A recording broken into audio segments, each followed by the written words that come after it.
What happens when the fourth best sports playing country in the world plays the most popular sport in the world and triggers intense, some might say needless debate? I'll tell you what happens. The country loses consistently.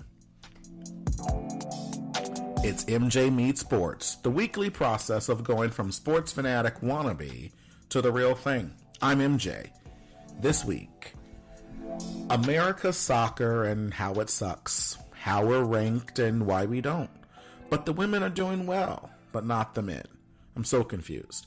So I asked my brown PhD student, intellectual, sports enthusiast, co-host, Erod, why America sucks at soccer.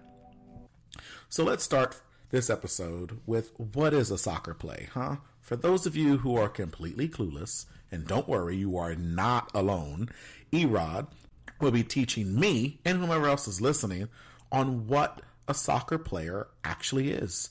Welcome to Season 1, Episode 2. What is a soccer player? Well, a soccer... I'm just kidding. Oh, no hiccups here. Not allowed. And thank you for listening, guys, to the second episode after enduring all of the hiccups. Because the conversation was so good. The hiccups don't matter. I sincerely apologize. That's right. Actually, that was his way of protesting the series premiere. He did it wrong again, the protest, but that's hilarious. But yeah, why does America suck? And when you speak to a sports fan, they laugh when you put America and sports together. Why is that? You mean American soccer? Yeah. Well, what did I say? American sports. Oh, yeah. I'm not going to laugh at that. We dominate everywhere else. But there, we suck. No, I mean, the soccer came into the U.S. Like a century after every other country had already been playing it, you know? Wow. So the biggest soccer leagues in the world are in Europe. Wow. Right. England has one of the oldest soccer leagues in the world. Okay. Pretty good. I think either one of the or the oldest. Jeez. So they are number one in the world in terms of their league. Oh, as an age? Yeah. Okay. No. Like, so it's called the Premier League. The Premier. Yeah, the Premier League. And that is considered one of the, if not the best league in the world of soccer. Because of all the team or clubs. No, because that make that up the league. Well, because they get the best players from around the world to play for their clubs. Okay. And which means they have a lot of money. Right. And money talks, people. Money talks, yes. So you know, a lot of the clubs are owned by rich Chinese investors, rich Middle Eastern investors. So you have some of the richest clubs in that league. Wow. And that's how they're able to draw a lot of the best players in the world to play in the UK. That's crazy. So London has 3 of the biggest teams in the world. Jeez. Chelsea. As in ranking. Yeah. Okay. Chelsea, Arsenal, and Tottenham Spurs. None of which I've heard of, which is hilarious to me. The number the top 3, and I'm like, okay, one of them's gonna be something I know. Yeah. So if you're in London, right, and you're talking about football, because that's what they're gonna say. That's right, football. You better be on the right side of London when you mention a team. That's right. Like, that's how serious they are over there. Because they're gonna take it seriously, and if I say team, they know I mean club. Yeah. Okay. So it's an interchangeable thing. Yeah. But people from there will always say club. Yeah. And that's how they'll know I'm American, because I called it a team. Yeah, exactly. Oh, man. I got to drop the team and drop soccer and say football, because that's really what it is. Yeah. Okay. So, anywho, but some of the oldest leagues in the world, so the Premier League, which is the UK. Right. La Liga, which is Spain. Wow. The Bundesliga, which is Germany. Bundesliga. Serie A, which is Italy. See, I thought you were going to say Syria. Serie A is in Syria. Ligue 1, which is League One for France. Thought you had hiccups again. Nah. Liga.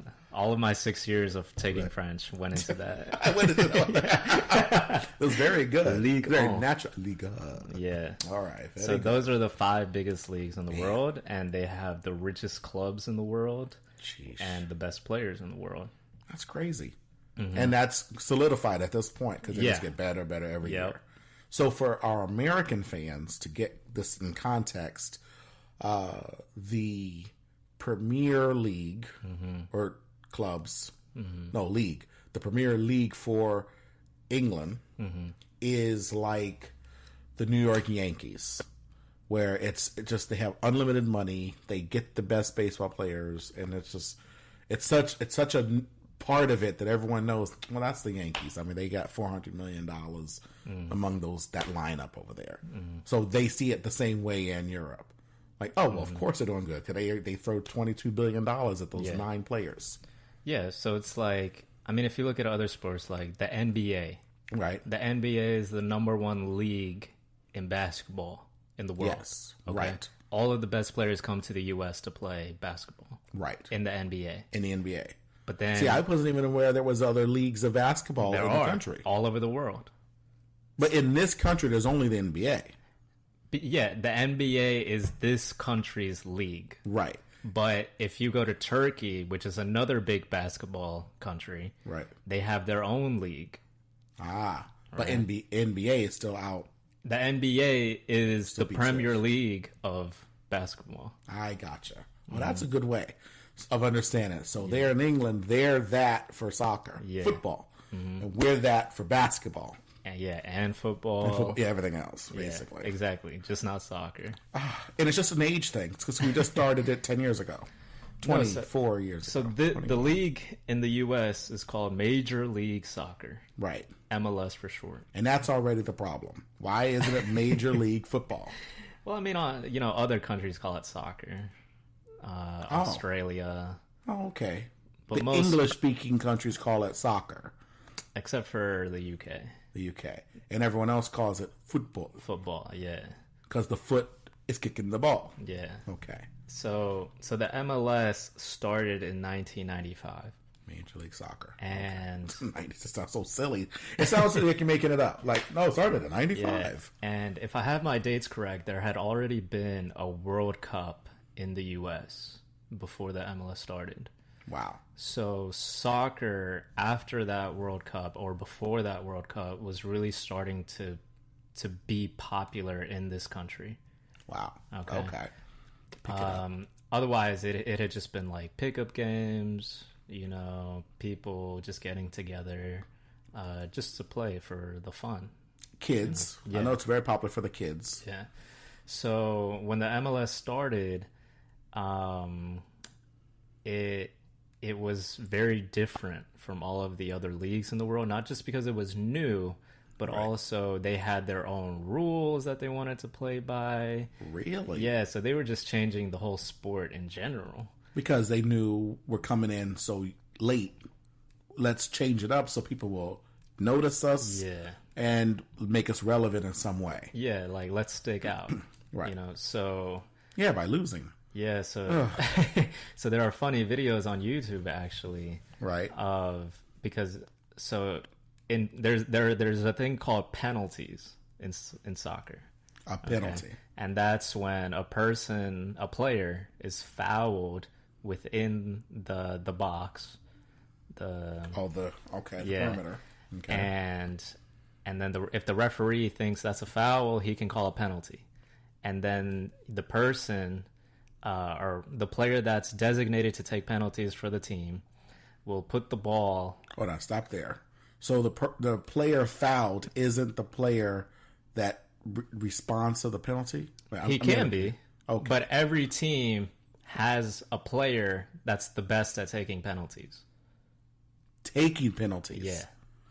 So that's the guy who got that team of the player who was fouled. Mm-hmm. Takes the penalty. See, already in America, if you take a penalty, you're being brought down. No, see, It's not seen as a positive. so you're thinking about penalties in terms of like the negative connotation. Yeah. You know, like court, like it, yeah, a court exactly. penalty. But in soccer, Right. if you get a penalty, that means that you have a chance of scoring a goal. Oh, like a free kick. Yeah. Okay. A free kick. So the team picks the best kicker. Yeah. Unlike in let's say basketball, if you get fouled, you get Yeah. you get free throws. There you go. Yeah. So that's the general concept of a penalty. Like, so the ball is placed on this circle, on this white circle, that I believe is like 12 yards away from the goal, and it's just the player taking the penalty, Right. and the goalkeeper.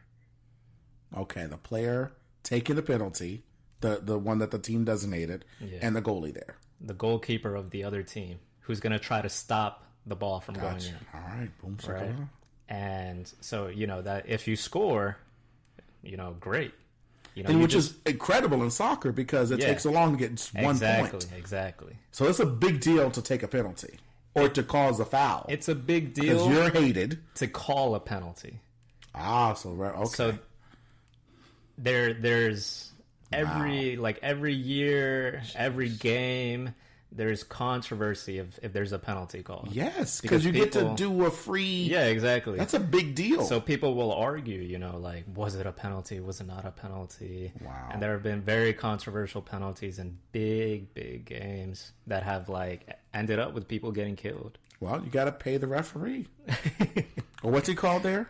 Is he called a referee? He's called a referee. Okay, yeah. So you got to pay him hundreds of $millions. Exactly. Like in the past, I mean, now there are stricter laws, but referees would get paid, right, to call more fouls, penalties. Yeah, of course you would. There's so much at stake. Yeah. And now they just pay him through the Cash App, so it's a little different. Messenger. You have PayPal account receive of $14 million. No, so anyway, back to MLS. Right. So that's a penalty.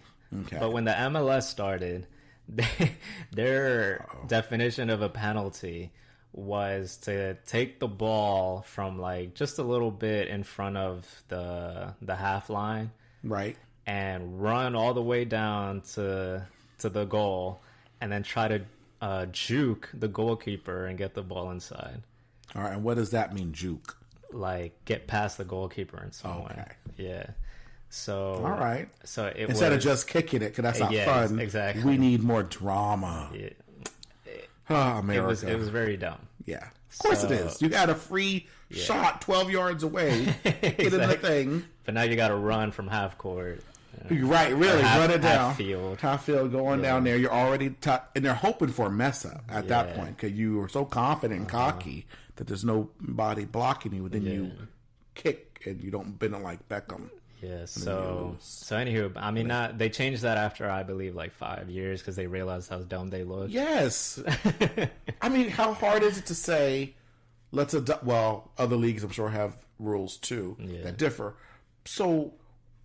Yeah, there you go. So why don't they just have one rule? It's one game. No, it was just the MLS.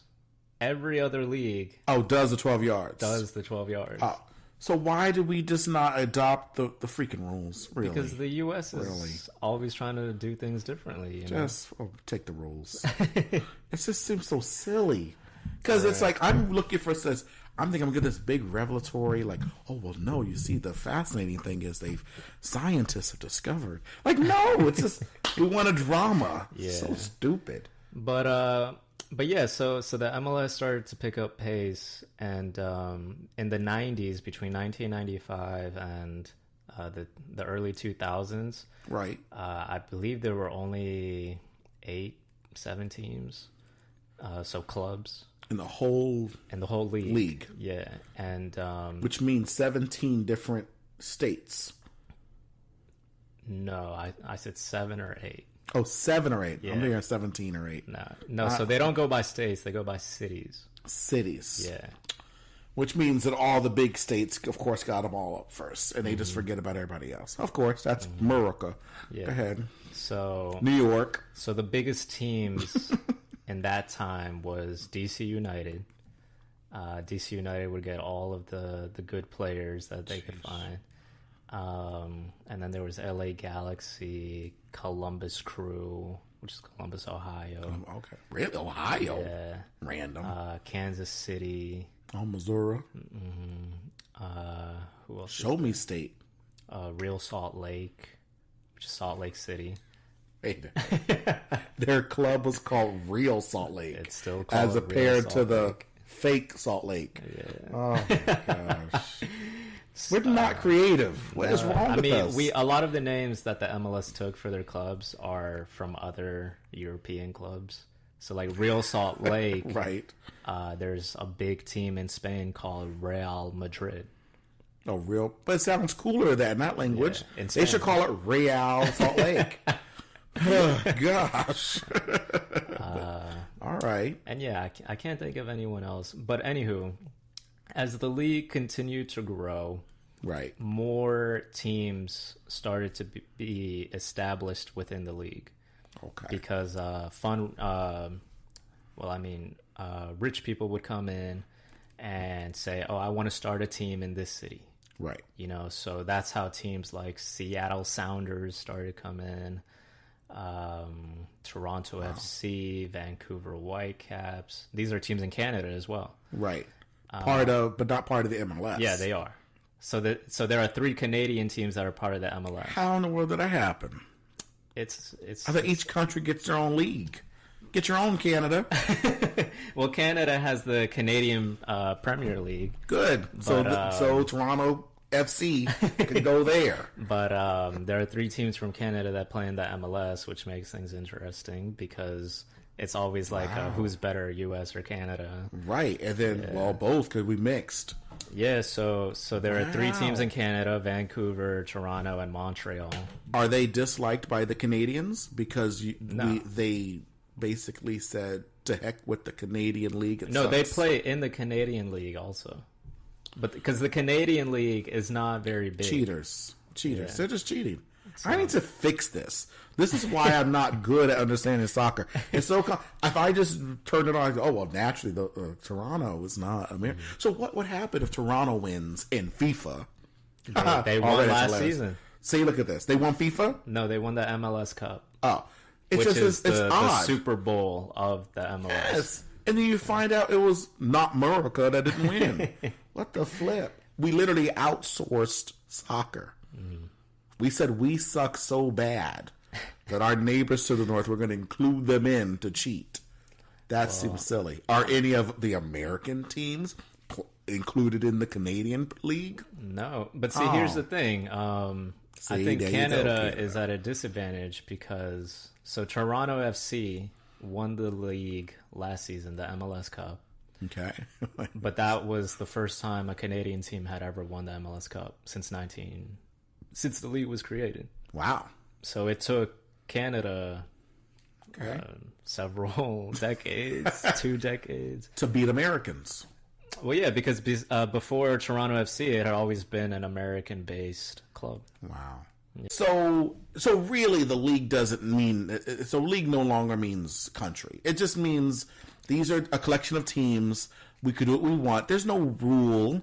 It's not like so really all these leagues could really technically go away and just make one huge league. See. Right? That'd be fun. All right, because see, so the Premier League, going back to the Premier League for a bit. Right. It's not just England. It's all of the UK. Oh, see, so it's Wales and actually... Well, that's no, it's not all of the UK. I lied. Oh. It's just Wales. When that happens, it's going to be this. Wow. Lie to us. And then Ireland and Scotland, the Republic of Ireland, Northern Ireland, and Scotland have their own leagues. Oh, okay, they're good. So Wales is a part of the Premier League, just like Canada is a part of the MLS. Yeah, but Wales doesn't have its own as well. So it does. Well, then what the flip, man? This is not cool. Is this not a controversy in football? No. How is that not? It's all about country pride and all these players. So what's the leagues mean then? If it's not by country, it just means whoever. I mean, it's just how the leagues were created, because personally, I personally feel disappointed. I'm like, wow. I'm thinking each country, the rankings don't mean anything because it's all about this country was the best. No, I mean, no, players can play that 2 teams at a time. It's chaos, okay? It's chaos. All right. Well, anywho, back to the history. Yes. So over time, people started to invest money to build teams in cities, in different cities. Okay. So now I believe the MLS has 22 teams. Wow. And next season, I think they're talking about bringing in a new team, FC Cincinnati. Okay. And used to then live in there. 2019, David Beckham's team is coming to Miami. The dumb name. Inter Miami. Inter. That's so stupid. So that'll be 24 teams, right? Couldn't have been cool like Miami United. Miami United. But you know who's involved in the Miami club? Who?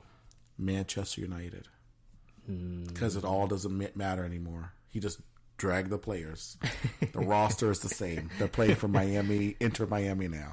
Yes. Unbelievable. Now, are at least all the 22 clubs, I don't know what to call them anymore. Clubs. Are they all different cities? Or are some of them have 2 cities that have a club? Or 2 clubs that have 1 city? Well, yeah, like LA has 2 clubs, LA Galaxy and LAFC. See? LAFC just came into the MLS this season. There's all the cities have nothing. Go pick somewhere else. It's confusing. But see, LA is enormous. Like, LA could have 1 more team if they wanted one more. No, they have enough teams. Well, because LAFC is in downtown. Right. Oh. And LA Galaxy is in the more suburban right. Oh, areas. Is in suburban areas. Yeah. So the people that go, the people that support each of those clubs, right, you can tell like how different they are. So it is a whole other like culture. Yeah. Wow. Yeah. So there's a downtown vibe to it all. Wow. Yep. I'm actually impressed. I'm actually already, no lie, even though I'm giving it a hard time because we have Canadians in the American League, whatever. Just silly to me. Anyway, it does seem, because it's so like just made up as it goes, like we're gonna do whatever the flip we want. I'm now more interested in finding more information so I can pick a team, go support that team, and become like so fanatic that I'm going to out fanatic you. I'm looking forward to that day. I'm going to know everything from top, because you know me. Once I get grab us, I'm going to go deep. Yeah, I'm going to know their players' grandmothers' names. Okay, I'm breaking it down, people. Well, so now the MLS, so despite the MLS growing at such a rapid rate, there's a problem because the team's still stuck. In a way, yeah. So like, that sucks. I mean, there's a lot behind that, because every club has their own youth academy. And that just means that they're going to groom the next generation of players. Yeah. And so, but these youth academies are still in like the very beginning stages of what the other youth academies in Europe look like, Wow. Like the youth academy. So they're academy, still crawling, and the other teams are like, well, yeah, because running. Because in Europe, kids like age 4 are in academies. 4? Yeah. And when you mean they're in the academy, that means they have a schedule, a routine. Yeah. They're playing. Yeah. Wow. And they keep score.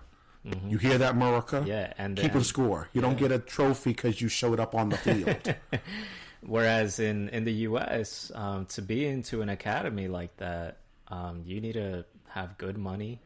Comes down to money. Yeah. So now, why is that? If third world countries who have phenomenal football players, I think they are, and I also have a different view. No. What I mean, countries. so okay. What do you mean by third world? Okay, I just mean they're not America. Everybody else is garbage. Maybe Dubai is pretty cool. I don't know. Like just poor, like just extreme poor people. Okay. And you'll see the clips. Well, at least, because America, we don't go nowhere but America. So we go to YouTube. That's as far as we venture out in the world. Okay. And you'll see clips of the kids who don't own anything. And they're playing magically and beautifully this football game, soccer.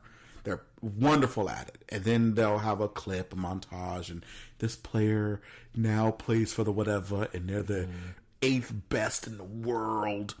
But they were trained and got better and all these things, but they were in the worst. They were poor.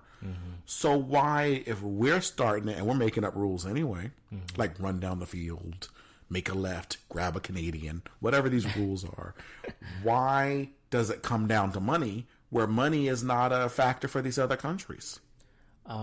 Just go for it. Go play. No. I think money is a factor. Well, because see, the difference in the other countries is that, these poor players that you're talking about, right? I mean, one, they're already born with that talent, right? But then they work, yeah, super hard despite not having anything, which Yes. eventually catches the attention of the several clubs that are in that country. Okay. Yes. But when you're talking about the U.S., right, to get to that point, just do what they did. Be born with good talent and be so great you keep going and get noticed. Can it be the same thing? No. That's how basketball players get it. Well, because they come the from other the poorest thing communities. is that in the U.S., it's not just soccer. In these other countries, right? It's just soccer. Oh, it's just soccer. Oh, okay. Yeah. So in every city, no matter how small, you have a club. That's true because they don't have other things competing. Right. So there are more eyes to look out for these young talents. Right. That would make sense. Whereas in the U.S., it's not like that at all. If you want to go to a good academy, right? If you want to be playing for a good team, like I'm not calling them by the real name. I'm going to make it up. Okay. Miami United. Miami United. Yeah. Right. If you want to be in that environment, you have to pay up front. You can't just go out onto a field and be really good at one game. It just sounds so sad. Like, doggone it. Just play. Money, man. Yeah, so, because, the U.S. is a capitalist country. But just be money, good. But it's not just that in this country. And then fight for your way. Get someone who... Get an Obama phone, record yourself bending it like Beckham, send it to Beckham for Miami United, and him and Victoria have a lot of money. She has that Spice Girl money. She's doing really good. Nah, it's not like that here. Because, I told you my story. I was good. Right. I was playing in these horrible fields.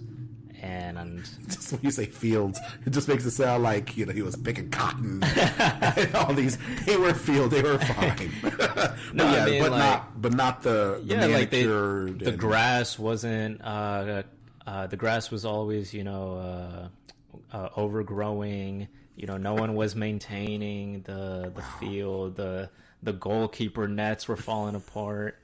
And that's what I had to play with. Sad. Wow. So. And I was good, and people did see me. Right. As I told you, I almost went to the better league. Yes, the white compared team. to the one that I was playing for. Exactly. Right. Well, there you go. Now you're bringing race into it, Well, because in America, let's just be honest, people. But yeah, money, you think white. Yeah. Or Asian. Exactly. You think Asian or white. No, so the team that I was playing for was predominantly Latino, black... and then the people that saw me... Wait a minute, and I'm going to be racist for a second, but it's okay because these are my own people. I'm allowed, okay? I know this is not video, but I'm a black man, and he classifies as Latino. But the grass overgrown and no Latino could cut it? Come on now. But where's my riff? Hold on. Yeah. Sorry. Go ahead. No, and so... it's bad. And so the people who who saw me play and wanted me to play for their team were white males. And when I got there, it was a team with mostly white boys. Right. And they came from families that lived in the suburbs, you know, whereas my prior team, we all came from apartments, you know. It was just that. Hey, apartments and the awesome. reason I was playing in that league at first is because that's the league that my mom could afford. Right. Because because for people not understanding, everything is charged, Exactly. like you said. Yeah. You're paying for the time. Exactly. Because you're paying the coach. Yeah. Okay. So, but it's not like that in other countries because to play soccer in other countries, well, first of all, it's a lot cheaper since they're already playing it, you know? Right. And second, like I told you, it's just all over the place. Wow. So even if you're playing for the smallest team in that city, it's still a really good team. I mean, there's ways I think we could do that here. You know, because America, we're always trying to be better. We want to take it to the next level. Yeah. I think if we really had the will to compete and really get better, more people. It's a numbers game. We need more numbers on the field to see who has the skill, who is trained properly, who can bend it like Beckham. So schools are already, even though they're poor inside in the poor areas, you know, the ceilings are falling apart. The fields pretty much in schools are pretty nice. You know, they get cut, they get whatever. So all schools could be a place where the poor clubs could use. The people aren't in school on the weekend. Boom, you use our field. I mean make it easy. I mean, my gosh. I mean, the poor people, instead they're going to go find the graveyard and play a thriller game. You know, it just seems silly. It's wasted space. But it's all business here, man. It's empty space. They're not making no money anyway. I'm fighting the way it's set in stone, huh? It's set in stone. It's set in stone. It's all business here. So, and bad business at that. Yeah. So I mean, once I got to, I guess you could consider the good league, right? Because they were helping me pay for me to be on that team. That seems so silly. You know, then it's just an uphill battle from there, because there's another better league, and then there's another better league, right? And you know, eventually by that time you're 18, and you're just like, should I focus on college or should I focus on the sport? Sport, right? So that's another sport thing. pays better. No, but see, that's another thing, because in the U.S. education is highly emphasized, but not attained. Okay, but it's still. We have like 5 places where it's considered wonderful. You know, and we call them. The fact that we have a name for it, we call them the Ivy League, and then there's the rest.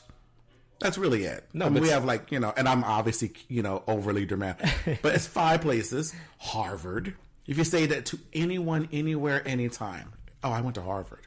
Well, now Harvard has an online program.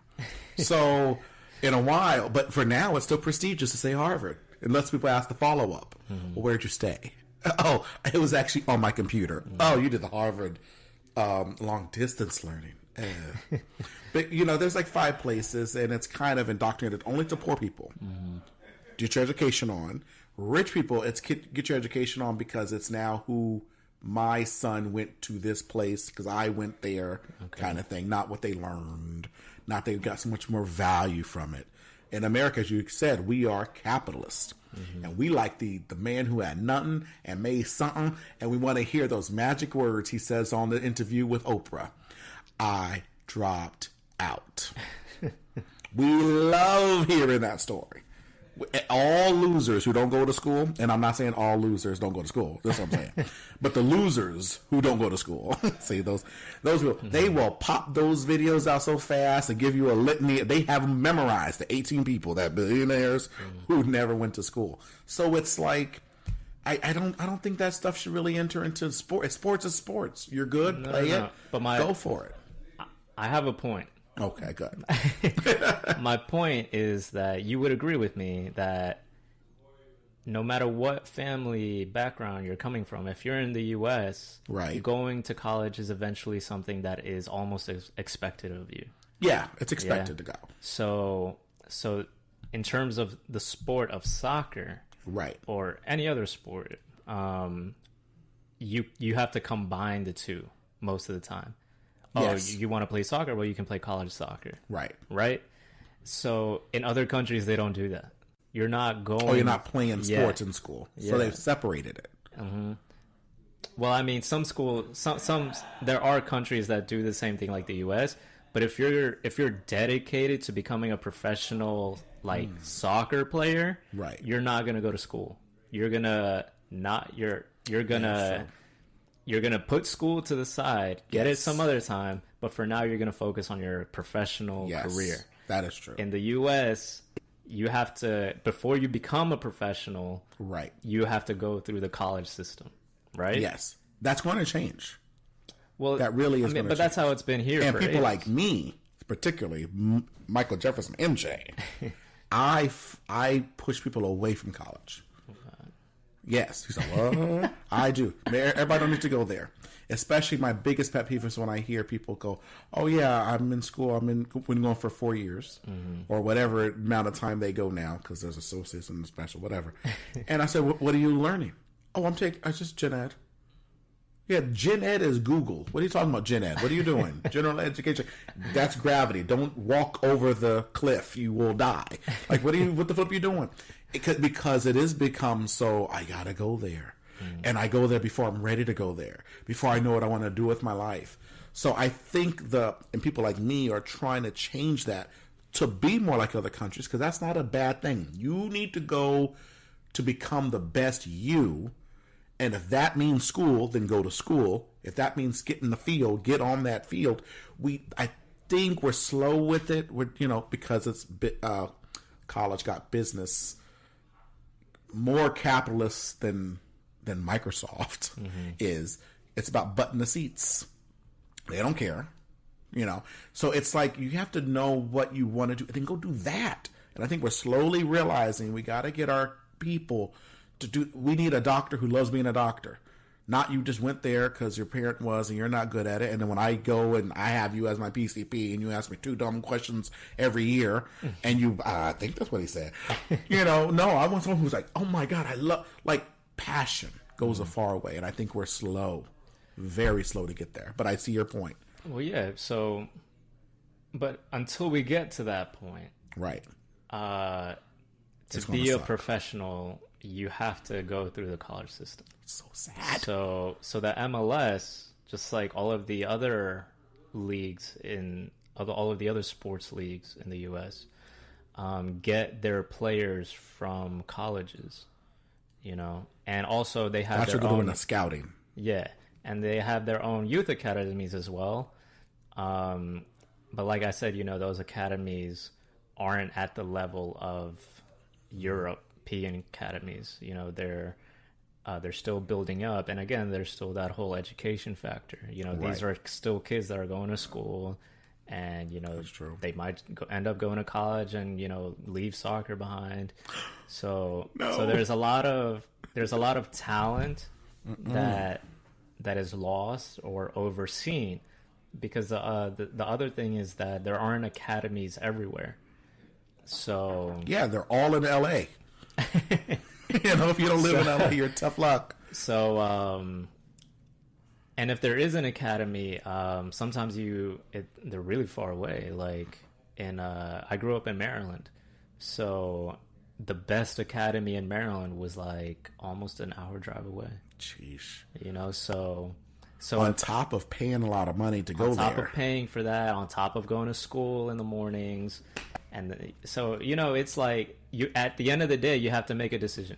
But if you were dedicated, to the field, like my people were. Oh, too soon. Okay. You got to bring some levity to this thing, people. And I hope you're learning stuff. I am. I'm. So anyway, we're going to take a look into sports. There you go. On this break. We'll be right back.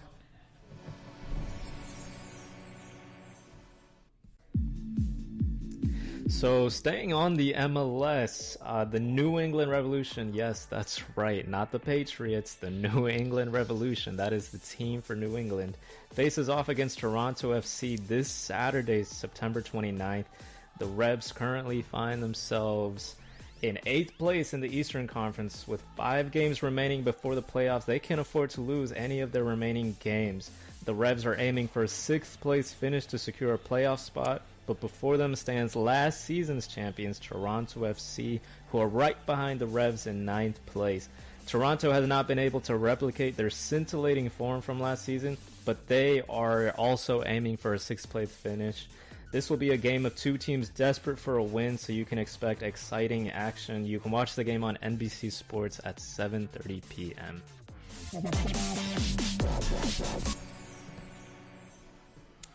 Welcome back. Dang, that was a lot of information. That's good. See, I hope y'all like that. And I want you to peep this, because you can get ready to take another swig. Bless God. I know something about our next topic, the New England Revolution. The New England Revolution. I know something. The Revs. It's a guy now. Like a car. Rev. Like Rev Run, but not. Is that it is owned by the same dude who owns the Patriots. Exactly. His son runs the thing, most likely, until he gets to graduate to the big team when daddy dies. Because no one cares about soccer. So, isn't that interesting? So, it's just their new thing. But yet, they're not the Patriots of soccer in the MLS. No. So, why not? Why doesn't Tom Brady send his kids to the youth academy version for soccer and get them going? Because he doesn't care about soccer either? Yeah, I figured. So what's going on with the New England Revolutions? That's our team here. We're in New England. Yep. Surprise, surprise. Yep. They good? They bad? They suck? Like, what's up? You know, they're average. Ugh. Yeah, because the New England Revolution has made it to 2 MLS Cup finals, which is like making it to the That's Super pretty Bowl. good. Yeah, I think the first time they made it was in like 2005, 2006. And that's average for them to make it to the Super Bowl? Well, they've only done it twice. Yeah, that's fine. But aren't there teams in NFL that never made it to the Super Bowl? Yeah, but they suck. But the other thing is, go New England. What was I going to say? The other thing is that just making it there is a huge accomplishment. But the other thing is, in recent years, they haven't been consistent in terms of making it to the playoffs. There's a lot of turnover. Is that why on the team?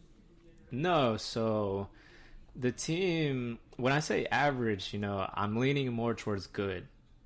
Okay. So it's like a C plus. No, you know, I would say it's like a B minus. Okay. Yeah, because so the team, they do play all of their games at Gillette Stadium, which is the same stadium as the Patriots play their games in. That's got to be cool, if no reason just for that. Yeah, so it's a huge stadium, and they have a really loyal fan base. At every one of their games, they have 5 men who are dressed in like colonial attire. Yes. And when the Revolution scores a goal, the men will fire like a musket. Oh, come on. Yeah, and like in unison. That Bob Kraft, man, he likes the drama of it all. So I want to go. Can we go? We could, yeah. So the tickets are still available this year. You don't have to wait a year. No. Okay. We're going, guys. That'll be one of our episodes.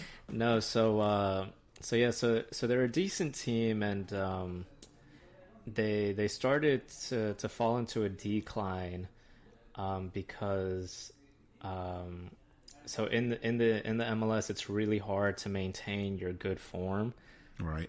Because the US is such a big country, away games are always difficult.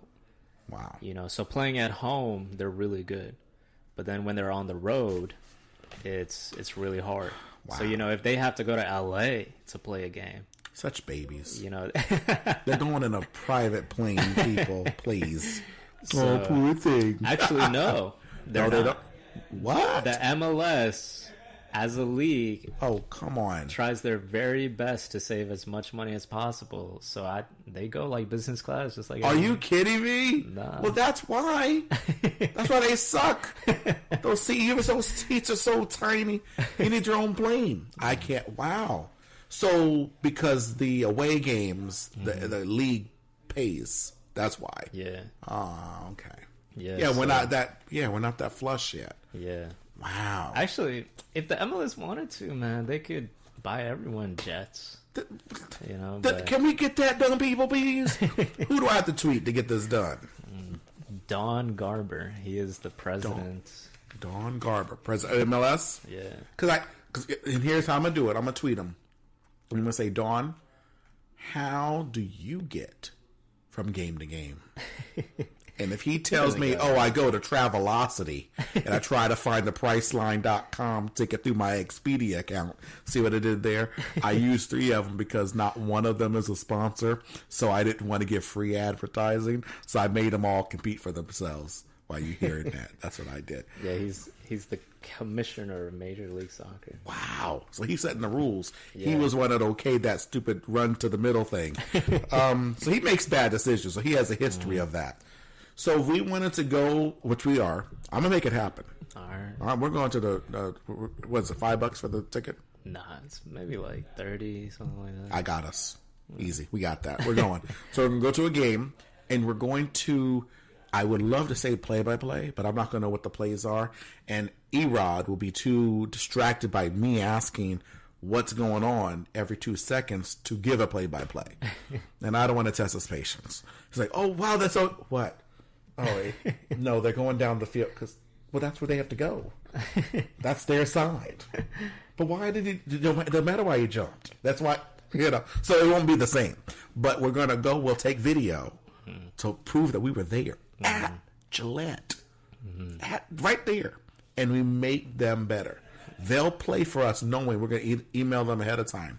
Listen, the crew from the MJ Meets podcast team are going, and all of our listeners are going to hear about that game. We don't want the only game that we go to for them to lose. No pressure, right? So because it's the Muskets, and he's trying to be all specific to the Revolution. Play on words. Right. When did he create this team? I believe because the team didn't come into the MLS until the early 2000s. They weren't one of the original teams when the league came into play. I'm kind of shocked. Yeah, so they were really good in the 2000s, and then in like 2009, 2010, they started going a bit downhill. And then in 2014, 13, they made it back to the MLS Cup, but they lost to the LA Galaxy. So good team. Yeah, and then after that, they made it to the playoffs in 2015. And I think last year they missed the playoffs, and I think this year they're hanging on by a thread. Wow. Like they have to finish. So the way the playoffs work is that so there's the Eastern Conference and the Western Conference. That makes sense. Right. So Eastern Canada with Western Canada. Exactly. So the New England Revolution is in the Eastern Conference. Right. Makes sense. Hopefully. That's the one thing. Because they could really be part of the Western Conference because it doesn't really matter. We're just flipping the rules anyway. The teams that finish in first and sixth, like from first to sixth place, right? In each conference go to the playoffs. So 12 teams go to the playoffs. Okay. 6 from the West, 6 from the East. Go ahead now. So New England is in 8th place. Wow. Yes. As of now, which is horrible because the MLS season starts around February. Oh, so it's been going for a while. I'm thinking of football season. Nah. So February that's what you told me before. Yeah. February through November? Through December. Okay. Yeah. Wow. So there's only 1 month off. Yeah, so the playoffs start. Well, that's why we suck. Yeah. We don't have a vacation. Football's like September through February. Mm-hmm. You have like 9,000 months off. Yeah. And wow. So okay, we need to change that. What's his name again? Don Garber. Don Garber. Garber. Mm-hmm. Oh my gosh, he's making bad decisions. So yeah, so the playoffs start in, I believe, late October, early November, and then the MLS Cup is usually in December. So they don't have a good shot. I mean, they're 8 at this moment. Well, because and it's October 4th already. Yeah. So they only have until the end of this month to do anything worth anything. No, so I believe there are like 5 or 6 games left to play before the regular season ends. If they win all of them, will they be like 2 or 1? No. So they'll still be pretty low on the They'll top 6. They'll probably be like 6. Wow. Yeah. If they won all. Yeah. So yeah, they're not going. So wow, we're not going to be able to see a playoff game with the New England. That really sucks. What kind of mess is that? Did they not know we were starting our series this year? It's like they don't care. No, but they have really good players, in my opinion. Their best player at the moment is Diego Fagundes. God bless you. Diego Fagundes. Yeah, he was born in Uruguay. Oh, of course. Everybody knows Uruguay. South America. There you go. For the people that don't know. But he moved to Massachusetts at a very, very early age. Right. And so now when you talk to him, he just identifies... as New England. Yeah. He is a New Englander. Yeah. Go ahead, man. And, pack the car. Yeah. Oh, good. Yeah, like he drives a pickup truck. But he's in my opinion, he's the best player on the team. Wow. And Diego Fagundes. Yeah, and I would go as far as say one of the best players in the league. Really? Yeah.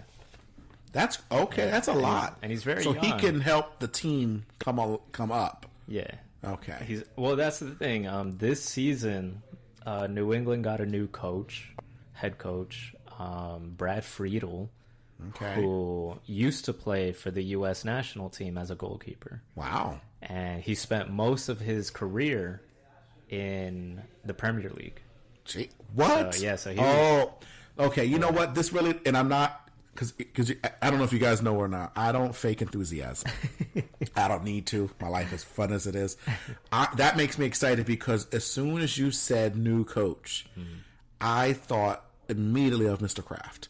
Of how he operates. You have to see, because he didn't jump right in 95, which was shocking to me. He came in the 2000s. He's a businessman. He's not about, charity.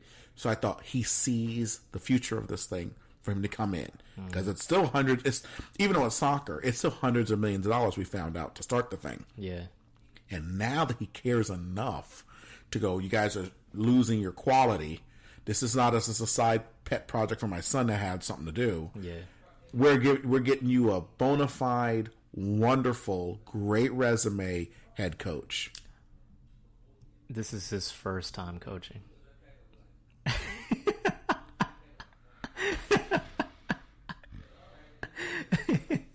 That sucks, people. That sucks. But so he's only been the player. Yeah. Sometimes players... Yeah, he didn't retire until he was like 42. Wow. Yeah, now he's like 50, I think. Jeez Louise. Yeah. So he's been 8 years out of the game. Yeah. Oh, come on. Yeah. I got excited. So he don't know what he's doing. Well, or maybe, unless for these 8 years he was coaching from his couch at the TV. Well, yeah, no, he was like an assistant coach. Okay. I don't remember for which team, but this is his first time being the head coach. Okay, this could be good. So this will come back to good again, because he was 8 years under the tutelage of a good, hopefully a good head coach. Because again, if you're an owner and you're not, and you are a sharp businessman, you're about money. Why would you even bother messing with the coach people, the team, if you didn't care about? Oh, it needs to go back up because this is the time we're going to pour into it, and I want to have 2 good teams. Like it's exciting as a fan of the Patriots seeing him pour any kind of effort and attention into the soccer part. Because before that, I'm thinking that's just a pet league for his son to have something. Because you can't buy your son another football team and then compete. You'll be like the sisters in tennis. No, so I'm excited. So yeah, so Brad Friedel, great really goalkeeper. Good. And so at the beginning of when the season first started, the 2018 season, New England was killing it.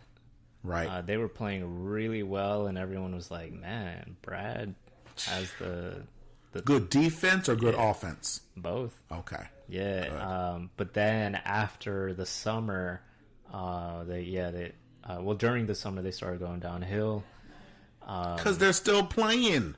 Yeah. My exactly. God, February through that's an insane amount of gameplay. Is that everywhere? So in the MLS, as well as in maybe a few other leagues, but not the big ones. Wow. So in Europe, the leagues are from either late August or early September to May. Okay, so still longer than football. Yeah, but they get the winter break, and they also get the whole summer off. Oh, okay. So we need to model after them. Didn't I just spend like a whole hour saying that the MLS has always tried to be different? Oh, but stop being different with the longness. And what's the guy's name again? The owner or the commissioner? Don Garber. Yeah. You know that, and I think you're making it up because it's going to be very easy for me to call him Tom Garbage if he doesn't make better play. You just said. Did you guys hear what he said? I wish we was rewind. Is there rewind? I'm gonna add that in when I'm editing this for the podcast. I'm gonna do what you say and do it, and you're gonna hear it again. He just said, "Well, not the big teams or the big leagues, meaning the best ones. Yeah, they don't do this." In finances, on the Tiva Mike show, every Monday we do our Money Monday, and I always tell people, find out what poor people do with their money, and don't do it. Same, I would say to Tom Garbage. Look at the leagues that lose, and don't do that. That's not hard. The good teams have a winter break, summer break, and a reasonable season length, just like football. Like, it's not that hard. Like, this is how far I'm already committed to being a soccer fan. I'm already pissed off at the commissioner. That's what has to happen. I used to, at our church, we'll have, they're really into football. Well, everybody is in America. And so I mean the handball. We'll get to that next episode, asking why it's not handball. And they'll be watching the game, and they'll be I'll ask a question. I'm like a troll to them. So I'll ask a question that I know is going to get everybody heated. I'll say, just genuinely, who's the best team? Like, just genuinely. Oh my, no, it's this person. No, their stat, this. They go after it. Then it turns to, and the commissioner made a bogus decision. They changed the rule, and now it's a 3-second sideline, this, that, and the third, and then there's more penalty. They get mad. I go, he's just calm down, guys. He's just making the rules. He's chilling in the skybox. And like, no, he made a boneheaded decision that messed up 3 of the teams. And I see, why are they so angry? Because they're involved. Yeah. I'm already mad at Tom Gar. I already gave him a nickname. I'm like President Trump. I'm nicknaming people. This is bad. Yeah. All right, so go ahead. Yeah, I have to go back though. I apologize. The New England Revolution is one of the original teams. They were there in '95. Yeah. Okay. So he saw the value in it early. Yeah. Well, or at least his son asked for it. I don't know. Yeah. I think maybe the Kraft Group have always owned them. Wow. But yeah. So they have Brad Friedel as the coach, and Diego Fagundes. Yeah, Diego Fagundes is best player. In my opinion, their best player. And they also have other players that are really good.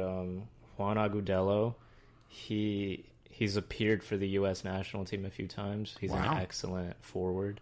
Okay. He's what's his name again? Juan Afodungo? Agudelo. Yeah. Kalen Rowe, another person who's appeared for the U.S. national teal Good. Teal Bunbury, another really good forward. He's actually had a great season at scoring goals. What's his name? Big Tunberry? Teal Bunbury. Teal Bunbury. Yeah. Gotcha. Okay. Is that a black man? Yeah. I knew it. Sounds like a black name. Sounds like he's a big. See, if this wasn't soccer, I would picture him to be really big and I was gonna say fat. But after an article I read, I'm not gonna mention that. It has nothing to do with it. Big and stocky. Go ahead.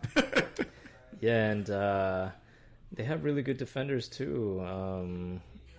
What's his name? Andrew Farrell, Chris Tierney. Wow. And they'll only get better because their head coach was a defend person, right? Because he was the goalie. Yeah, and their goalkeeper at the moment, Matt Turner, he's been shining. Good. And I think it's because Brad Friedel has been giving him some tips. I was going to say, yes, he knows. See, he's a skin in the game. Yeah, so they're a decent team, but unfortunately, Wow. So like they haven't been able to attract really great players from Europe. They have not Yeah. been able to. Okay. The way the Galaxy can or Miami. Yeah, and the reason for that is, well, there are a lot of reasons. One, their budget isn't as big as some of the bigger teams in the MLS. Doggone right. That's the Kraft group. They don't even pay. The fact that Tom Brady's not the top earning player is a big deal. Yeah, Kraft don't pay. Did I just do a thing? Kraft don't pay. Go ahead. The other thing is that they play at Gillette Stadium. Right. And if you don't know, Gillette Stadium, the grass that's at Gillette Stadium, I think it's not real grass. So What? So a lot of times the players that play soccer get injured because they're not playing on the appropriate grass that's for soccer. So Wow. So a lot of Because they play on. You're supposed to play on real grass for soccer. Yeah.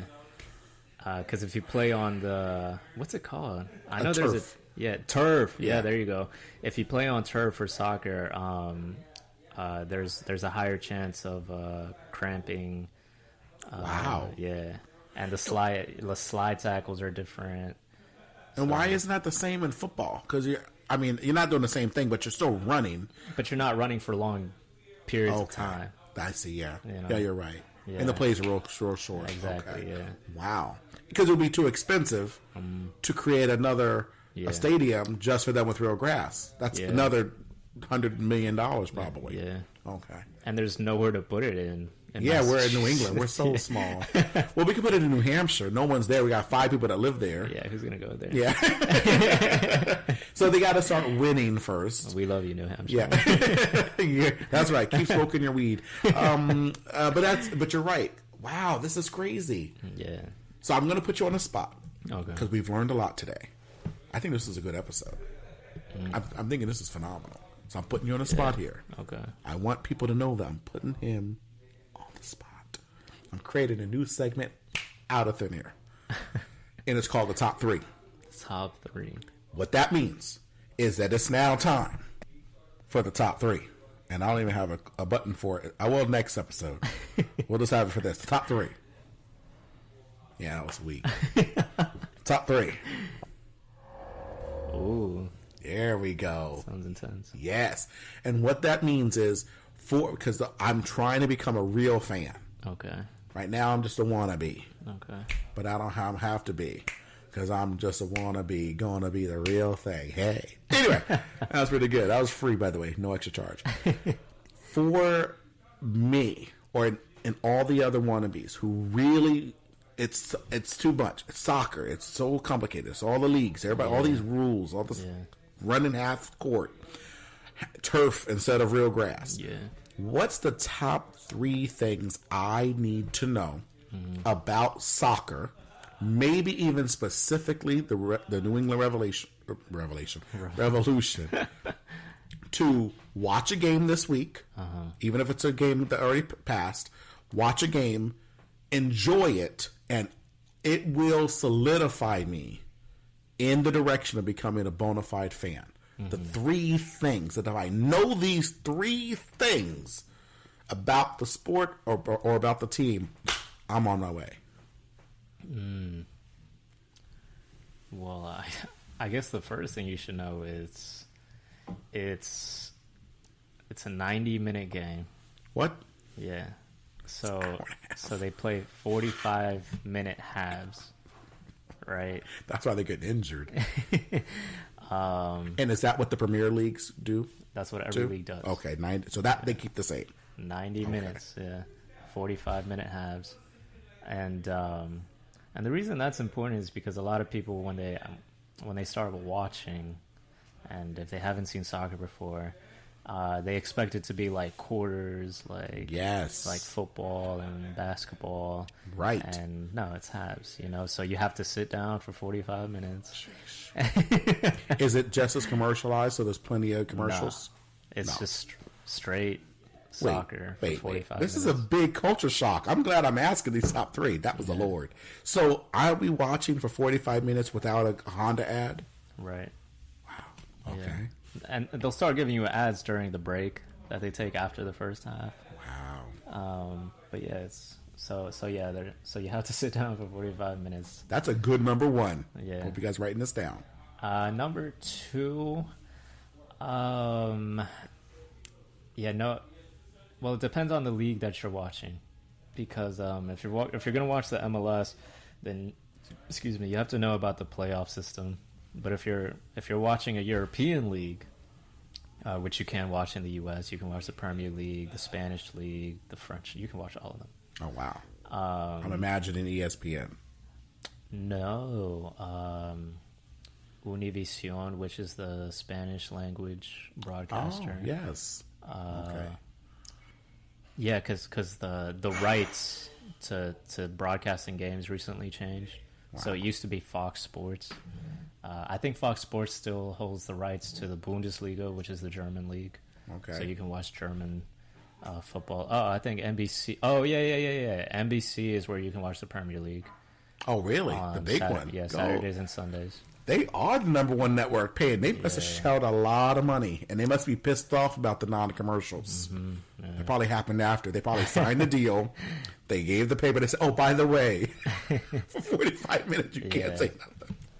La Liga, the Spanish league, which is, I would say, top two. Wow. They're a lot harder to watch this year.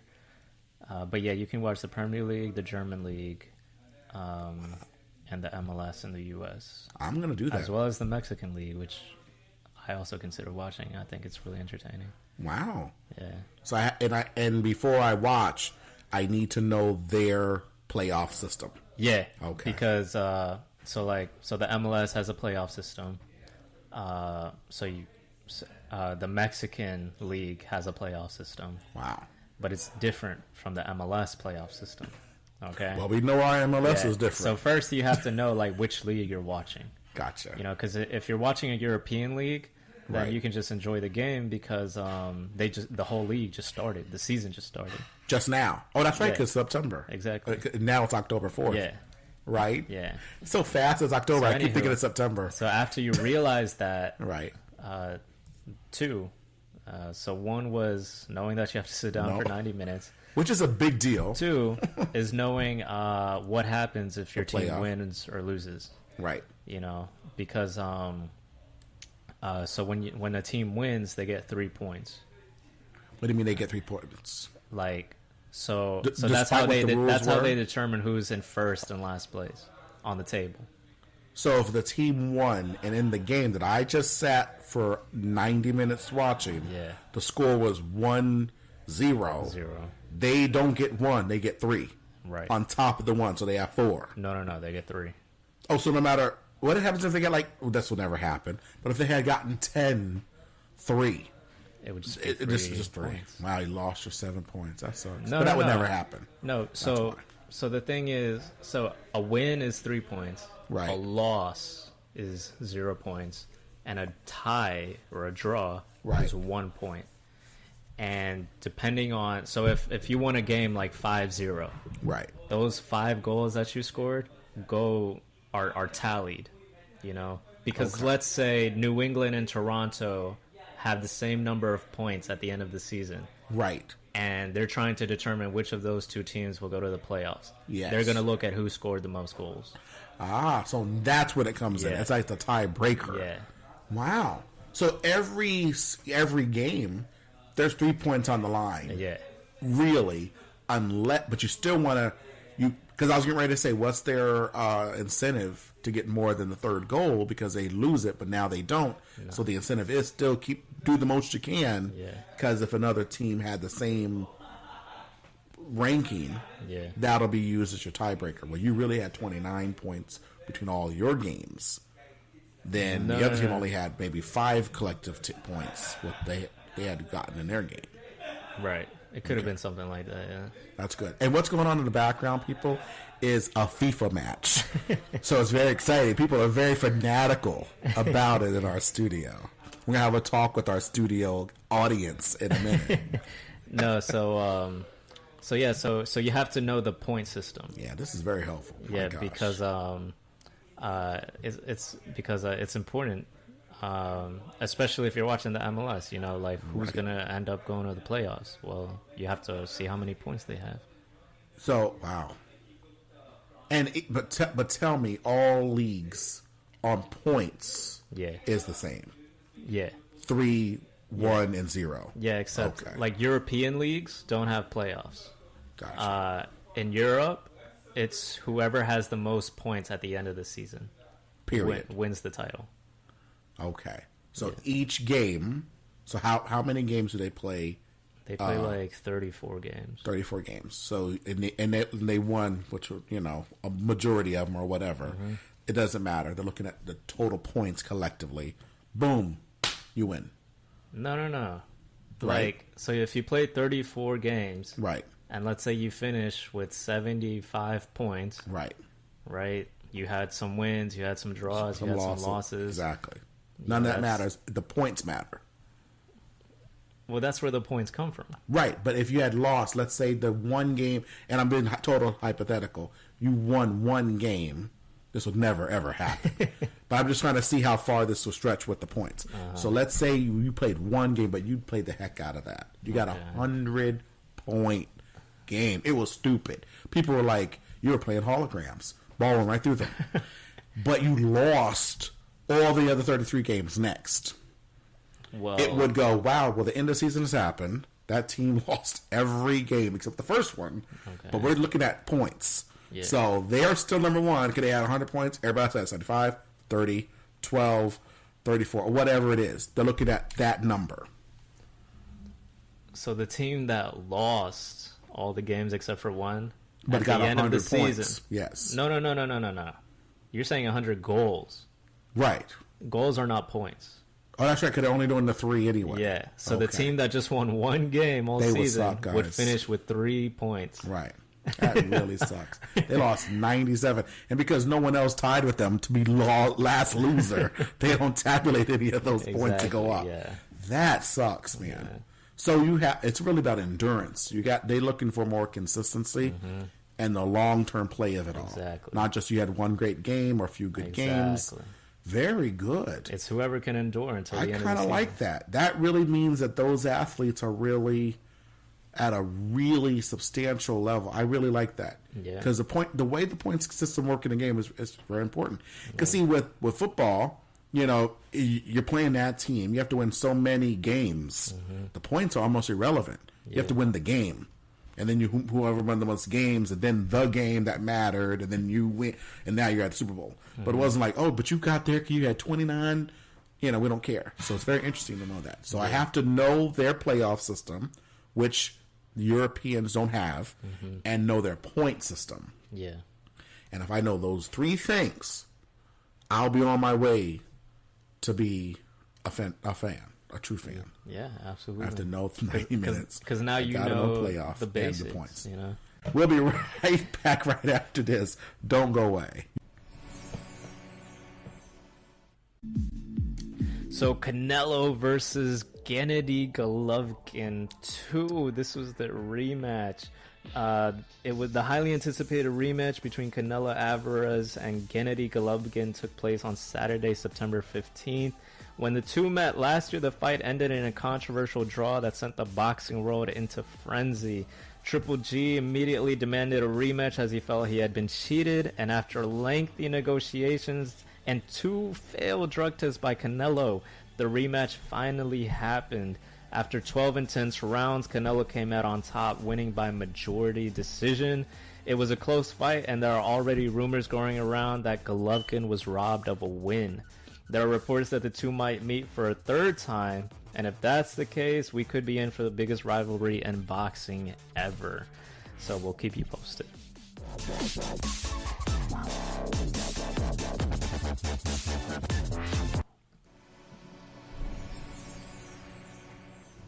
Wow, robbed in that kind of a game, man. You gotta have real chutzpah. Boxing is intense. To rob a boxer. I mean, I would just jump out of the ring. I mean, the coaches, not the coaches. Why can't I think tonight? So I hate that. The words are leaving me. The judges. The judges. I was saying the scorekeepers in my head. I'm like, why can't? There's a word. They're in court. Yeah. They rule. They're not far from the ring. So to do that, I mean, you're counting on good sportsmanship. Yeah. Totally. Yeah. Okay. So before we left, we promised we would give a little bonus coming back with this question that egged me on. I want to get this. I'm a brilliant man. I'm a straight A student, guys. Never got nothing but A's. That's crazy. From high school and college, who gets straight A's? And I cannot, for the flip, figure out, well, Canada's part of America with these 3 teams, but the 3 Canadian teams that make up the MLS are not included in the rankings we saw online for U.S. Good. So the rankings that we saw yes. are the official FIFA rankings. FIFA is the overall federation company that is in charge of regulating all of the national teams, all of the leagues. Good. So including MLS. Yeah. They don't. Okay. Good. So they're a big deal. Right. So yeah, FIFA is, I don't know how to describe it. Like, yeah, because we don't have an equivalent like that for all the other sports. We don't. Yeah. But anywho, so the rankings that we saw are official FIFA rankings of national teams. Okay. Okay. So what we were talking about before was leagues. Okay. Leagues. Gotcha. Leagues. Made up of clubs from particular areas. Exactly. Gotcha. But when you're talking about national teams, now you're talking about specific countries and the teams that they have, like the national team that they have. The national team. Yeah, that's what they call them, national teams. Okay. So what will be our national team here? The United States national team and that would make up New England Revolution. Well, that would no. See where I'm disconnecting? All right. Okay. Here's all right. So the MLS is a league, okay? Right. The U.S. national team is a national. This is so ridiculous. It's a national team, right? That might have players that play for the club New England Revolution, right? So, all right. Oh, I got you. So that's our way. Here's the equivalent. In the Olympics, exactly, we play basketball. Exactly. And we just gather some players and ship them over there. Okay. There we go. So it's just one team. Yeah. I got it. That makes more sense. There you go. And then that's going to change every year who the players are because we just look at how we pick them. So when you see a World Cup, it's countries playing against other countries. Right. But it's not necessarily, which is my beef with Olympics, it's not necessarily the top, if there's 10 players. Those aren't 1 through 10 who play that sport. It's just who we just happen to pick. And who's making that decision to pick these players? The coaches of the national team. Okay. So who decides who these coaches of the national team are? Is that FIFA? No. So every national team has a president. Okay, so we have a president of ours. We have a president who decides who's going to be the head coach. And then the head coach looks at all of the players that have a U.S. passport, that are eligible to play for the U.S. Good. And they pick the best team, the best squad is what they call them, right, to bring in for the World Cup or for friendly games or whatever. And do the players have a say? Yeah. So okay. The players can say, you know what, I'd like to focus on my club at the moment, so I'm not gonna go to the U.S. national team camp. Gotcha. But most of the time, players, it's an honor, right? Because you're being called up by your country, literally, to go and do this thing. So that's what the rankings were. That's what makes it so weird. Yeah. So the U.S. was ranked number 22 in the world, right? Which is not bad. Out of, what is it, like 200 and something? Yeah. That's good. That's top 10%. But the way the FIFA rankings work is that they look at the overall record of the teams in terms of how they performed that year. And what I was saying was that so the U.S. is in CONCACAF. Which is so there are different regions in soccer. CONCACAF. See, here we go. Glory. CONCACAF is North America, right, and Central America. Both. Yeah, so it's Canada, the U.S., Mexico, and all of the Central American countries. Still lumped in with these Canadians. We can't get away from them. So that's CONCACAF. Right. UEFA is Europe. Okay. Okay. And then there's the AFC, which is Asia and Australia. Wow. And there's one more. Oh, and then there's CONMEBOL, which is all of South America. CONMEBOL. Yeah. So... And those... Now this makes more sense in what I'm picking up now. So now those regions are made up of national teams. Yeah. Not...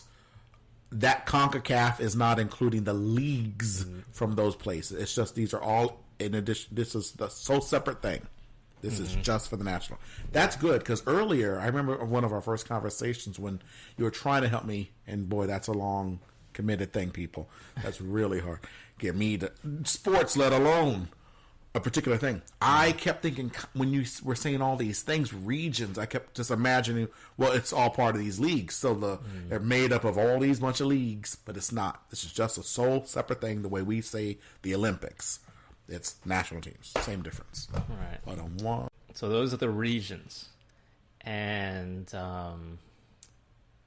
see, I don't want to confuse you more, so I'm going to just leave it at that. No, this is good. Hey, this is good. So, now I'm seeing into my head. Because now I know we're separate than the whole, what I'm going to be doing early on, which is I'm only paying attention to one team, one club, part of one league, and concentrate totally on that. And then the bonus is, wow, at the end of the season or whenever they do it, they're picking the best players from around our beautiful country, and they're going to send them away to compete in the CONCACAF or whatever. Right. Okay. So this is good. So the thing about the rankings is that, so if you're in CONCACAF, right? Right. So the biggest teams in CONCACAF are the U.S. and Mexico. Yes. All of the other teams are low-ranked teams. Right. So if you're the U.S. and you're playing against these teams that are low-ranked, right, of course you're going to be ranked highly because the rankings come from how well you performed over that year. And if we're constantly playing low-ranking teams, then of course you're going to be up on the table, you know? Right. So it's really a skewed thing then. And then even if they somehow got that right, it's still not a reflection of the country, because it's not all the teams in America anyway. It's only these players that all agreed to go and do this. You know?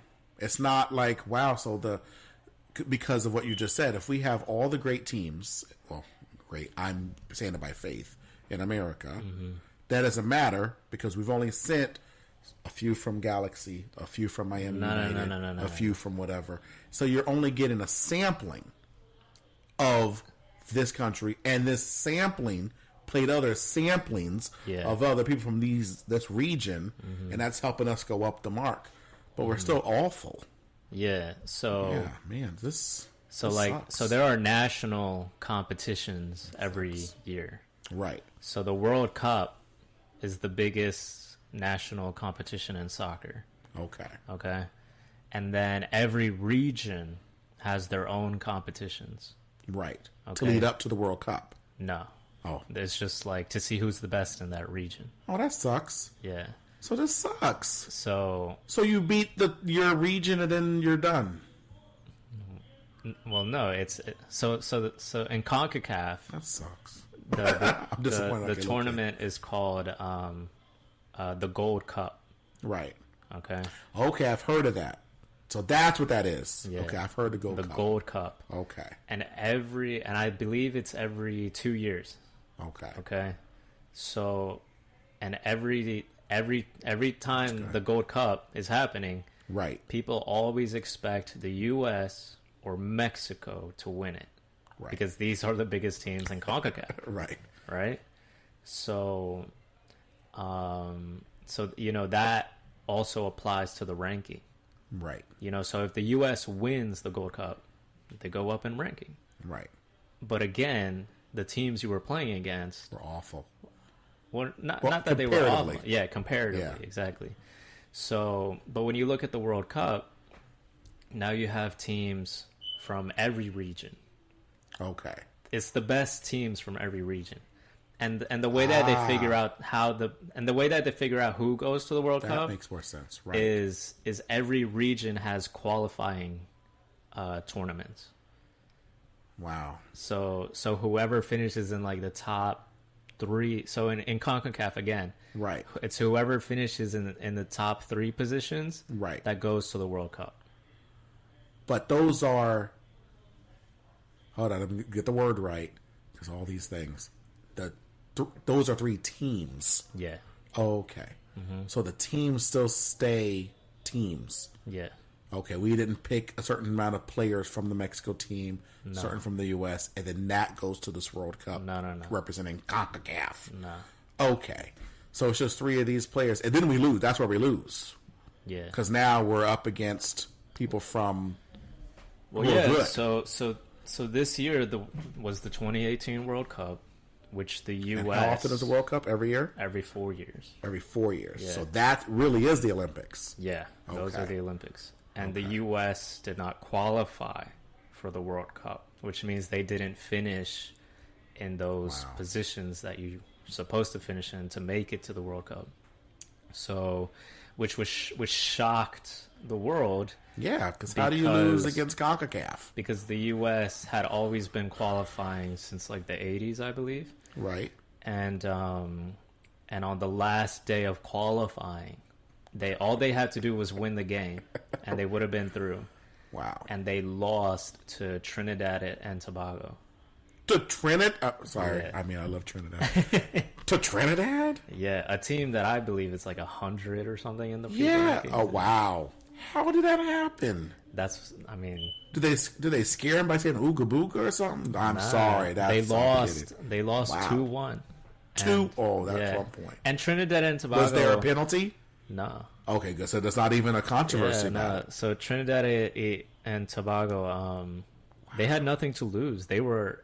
Yeah, they were playing. No. Like, it was already at that point where, like, even if they won the game, they still wouldn't qualify for the World Cup. So that confuses me. So if the game matters for us, because we needed to win so many games, I guess, to get to the World Cup or whatever the qualifications are. Okay. But the team we're playing against failed already. Yeah. So the game didn't matter to them, but it mattered to us. Yeah, because we had to win. So that doesn't make any sense. Because all of our sports here, if you're playing, if there are games that don't matter, but there's not a game that it matters to one team. That's so bizarre to me that you'd have a game that wouldn't mean anything to. Wow. No, well, this is what makes it so dramatic. So the reason it didn't matter to them was because they already lost. Well, yeah, like mathematically, they had been eliminated from qualifying to the World Cup. But if the U.S. won, they would have gotten the 3 points that they needed to move on to the World Cup. So Trinidad and Tobago, I wouldn't say it didn't matter to them. I guess it was pride. Yeah, because they were America. playing in Trinidad. Oh, yeah. So, but it just didn't matter for them to go anywhere. Exactly. Like, if they won the game, it's just a win. Right. You know? Wow. But for the U.S., it was like, this is it. And Jeez. they just didn't bring it that day. So they should have not brought it. Guys, we would represent Conca and be in the world of sports. Oh, yeah, right. so selfish. So those Trinidad and Tobago people. I'm canceling my flight. So from CONCACAF, it was Mexico, Panama. Oh, well, that's still good. Okay. Panama and Costa Rica. Costa Rica's good. Yeah. All right, so Costa Rica's good, and Mexico. How I'm not Panama. I'm not really. This was Panama's first World Cup ever. Wow. Okay. Yeah. Wow. Yeah. A little small canal. So, caused a lot of trouble in history. Let me tell you that one. Talk about you trust our government. Anyway, that's another show and another day. So now this is making more sense. Because, see, to the outsider, and there's lots of us here in America, where the soccer games on all the time. And now I know why, because they go forever in America. Right. And you don't have... I mean, if you turn on the game just to watch, you're like, well, this is not really a sport team. This is not one of the clubs. This is a thing that they've made up of the thing from the Conca. That's something different, and they're not going to a World Cup because this is not a year of a World Cup. So they're just going to win and stop. Yeah, like it's so. So when was the last World Cup? What year? This year. This year. So this is. I now take 4 years going from now. Okay, yeah. So the next one won't be until 2022. Exactly, and it's going to be played in Qatar.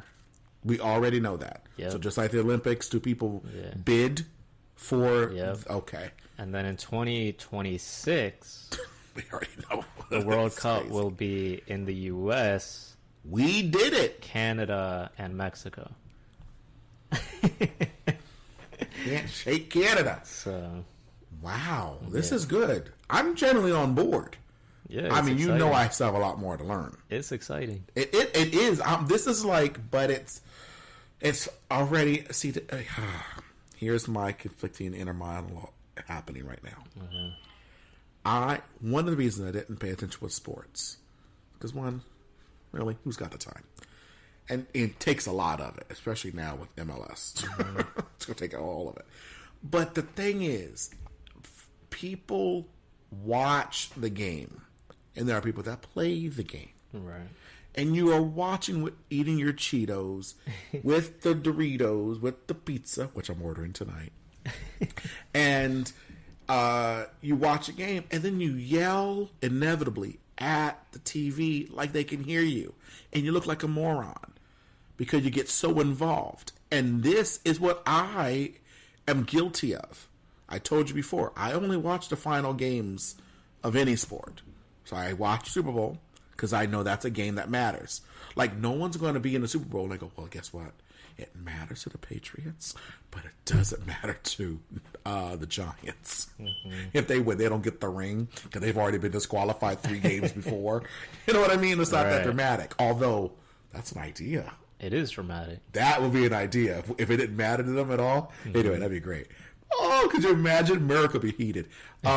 But because they matter to both teams, because whoever really wins and gets the prize.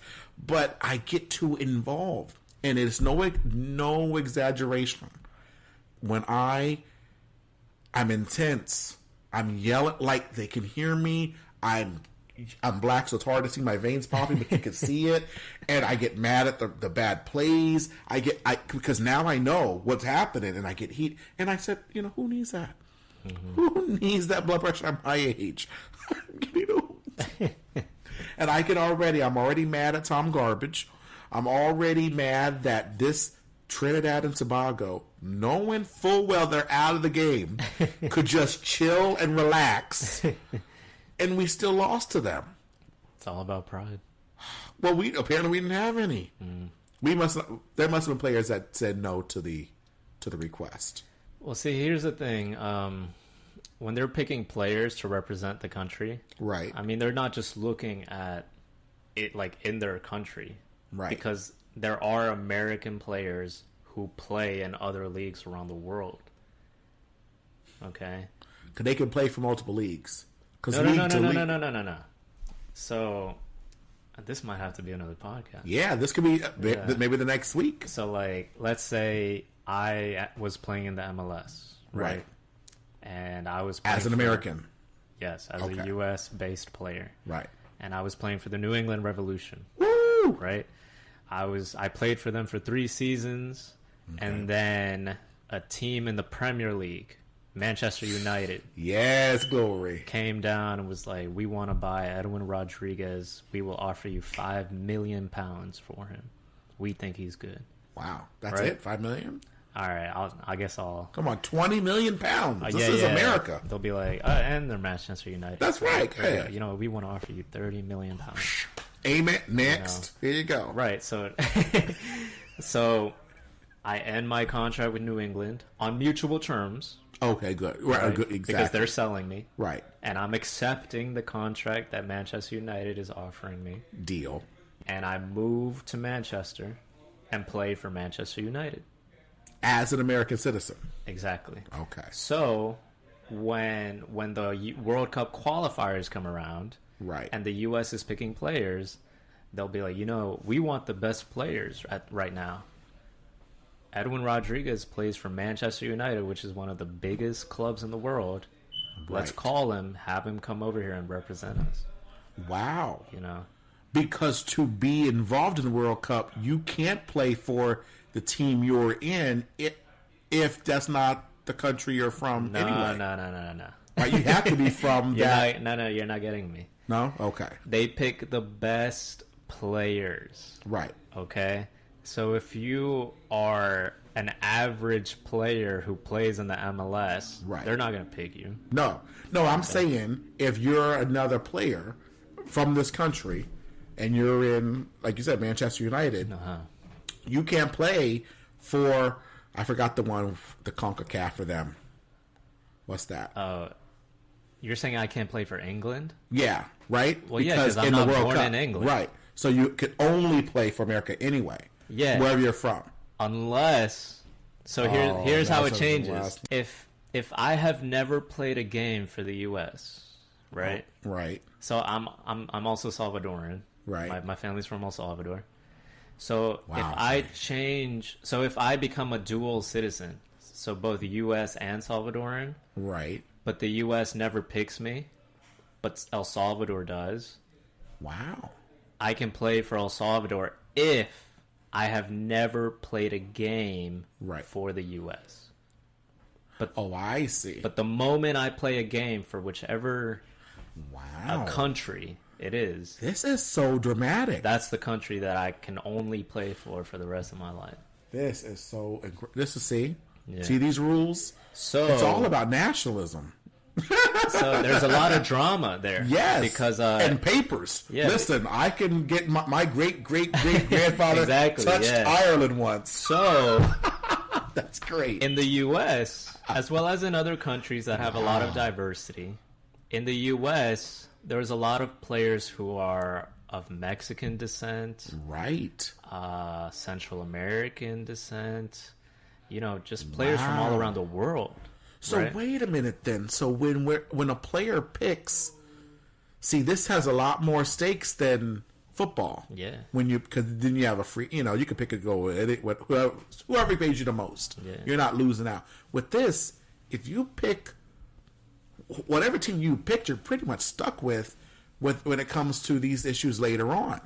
With the World Cup, if you want to be part of it with that country. Well, hold on. You once played for Manchester and you were born in Asia. A club, man. No. Here's what I'm saying. It doesn't matter. I'm saying you're playing for that game, right? You played for them. That's tough luck. You can't now say, well, I have 3 different lineages. I can claim El Salvador, I can claim America, and I can claim Canada. Tough. Doesn't matter because you already played for America. Right. That sucks, man. That's a lot. You have a lot of like everything means more than just, because see, with America, we're used to, you pick it because of the prestige or the money or whatever it is. And then every once in a while you get a few players that are like genuine from their, I played with this team because that's my home team. Yeah. And I'm sticking with them.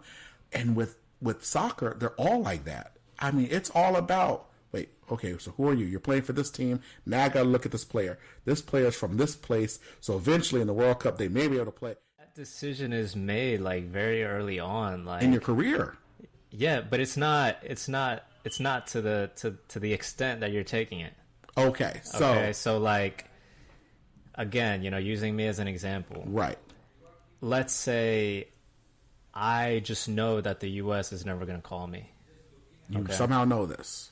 Well, yeah, because it's just something that I feel. He's like, don't play right. He's like, it doesn't call. I'm going to say, all right, well, I'm just going to play for El Salvador then. And I feel pride in doing that. Right. Because that's my descent. Right. Of Salvadoran descent. Exactly. And I have no problem representing El Salvador, even if they don't go to the World Cup. Right. Okay? But, like,